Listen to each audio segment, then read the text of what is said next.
I've had the pleasure of being around you for 4 years, and man, it just doesn't get any better than what I just saw. He's now.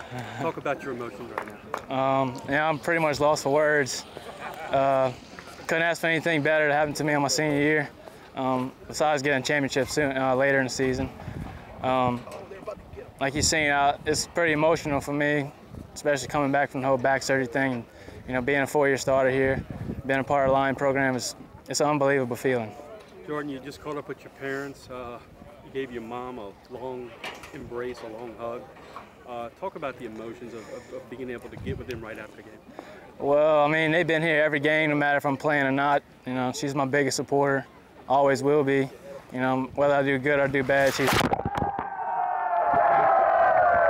always there to, tell me I'm gonna be all right and you can get it next time. And, she's my #1 fan. I love her to death. Talk a little bit about the final 3 innings. There's a rule in baseball, you don't talk to the pitcher. And what was going on in the dugout every time you came in? I mean, they would, give me high fives, and when I'd sit down, and then that was it. Nobody would come talk to me, touch my glove or my hat or wherever I put it down at. Just stay there. I just sat there, and I actually thought about it a couple of times, like, dang, this really can happen. And I knew for sure I was going CG for sure. I told Aaron Hague, I said, I'm going complete game. I said, I'm going to battle and battle until it's over. Every time you ran back out there, did you think about it, or were you just so in a zone that you just concentrated on the guy at the plate? Mostly I concentrated on the guy at the plate, but like I said, I made it hard enough on myself. All I did was have to throw strikes, and I was getting tired, my arm was lagging, I kept throwing balls, kept making it harder and harder for myself. I'm just glad Coach Ateeks finally let me finish the game. Even though I might have hit somebody, I walked a couple, he finally let me finish. There's been a long-going battle back and forth with you and him about the CG. He pulled you out last year, 8 1/3, 8 2/3? 1/3. 8 1/3. Talk a bit about being able to go to complete and get this. Well, I mean, I thought in the 4th when I was struggling, I thought for sure. I seen that bullpen started working. I said, I better pick it up or I'm coming out. He don't let me. That 4 2/3 always gets me. The 4th inning is always my clutch inning.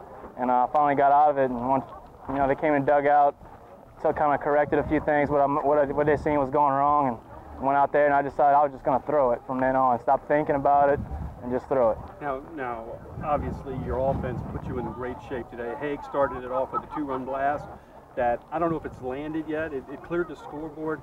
Talk about your offense today and how they helped you out. Aaron Hague finally got his first home run. My roommate finally got his first hit.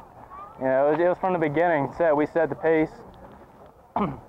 We set the pace with the bats, and I knew we was gonna get the runs that I needed to continue to go complete game. And your defense behind you, man, they raked all day. Oh yeah, outfielders ran down balls, infielders, charged and made plays. I couldn't ask for anything more. Right now, you're caught up in the emotion of the no-hitter, the celebration, the family, the teammates. When do you think you'll reflect back on this tonight when you're sitting in your apartment or whatever? Well, Fundy Sunday? Yeah, I'm pretty sure the teammates won't let me live it down for a while. They'll keep talking about it, especially tonight, Sunday Fun Day. I'm pretty sure my name will get chanted a few times. But it's all fun and games, and I just got to continue to focus for the next game.